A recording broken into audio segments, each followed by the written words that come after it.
Hi! Hello! Good morning everyone! Eto na naman tayo. Kakain na naman ulit tayo ng pansit! Pansitan!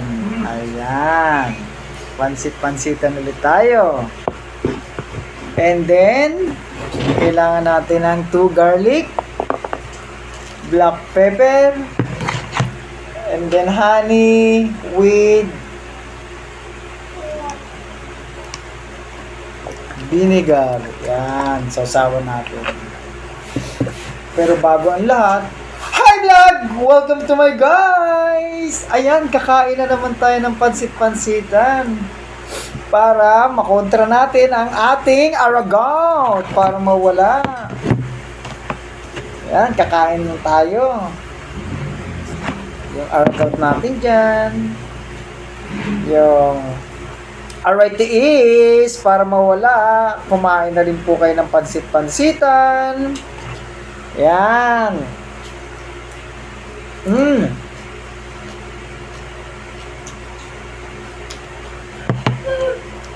Sa mga drunken master jam, pag nakakainom, alam na, dance na makalat ka, dahil inatake ng aragaw. Kain ulit tayo ng pansit-pansitan.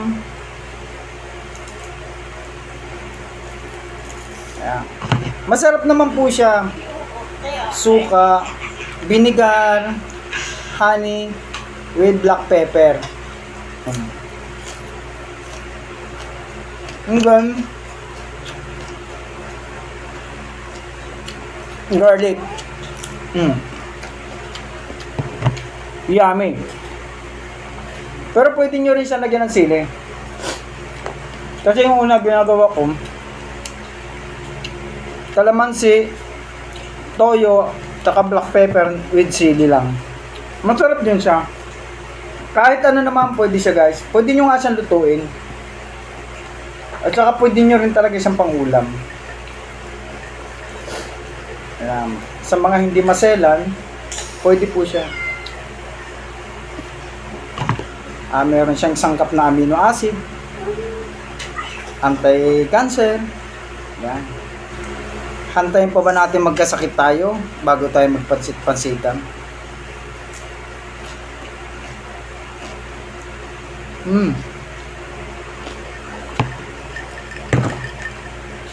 Sarap!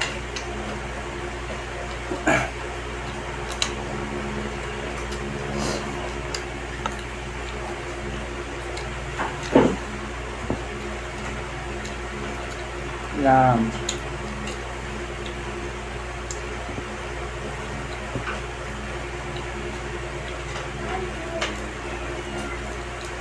So, kapag may UTI ka, gagawin mo lang, ibabad mo lang ito sa tubig, sa 1 litro, kahit mga ganito karami, ibabad mo siya within 24 hours, and then kinabukasan, pwede mo na siyang inumin.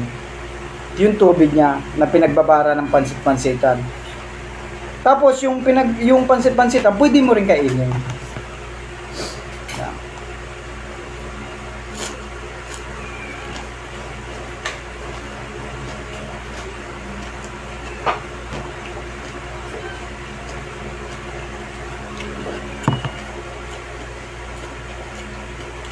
Masarap siya.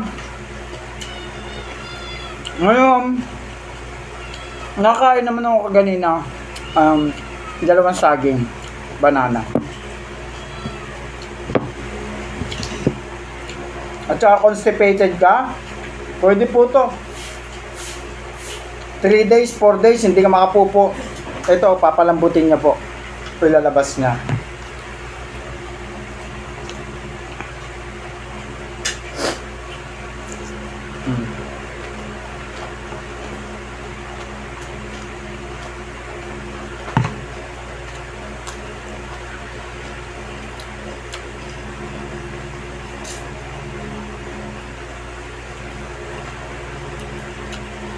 Napakasarap po siya. Pag na lasahan ng mga kain kayo, dire-diretso.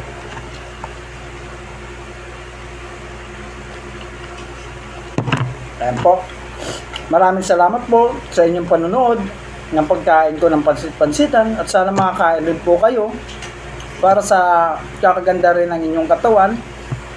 Huwag po natin kalimutan, follow and share para yung mga ibang kababayan natin kasama ang sulok ng mundo ay makita rin nila na nakakain din tayo ng pansit-pansitan na ikakaganda ng ating katawan at ikabubuti na rin natin. Kaya maraming salamat sa Diyos Ama na binigay sa atin na mayroon palang pansit-pansitan na pwede mag-maintain sa ating kalusugan. Kaya maraming salamat po sa inyong lahat at God bless.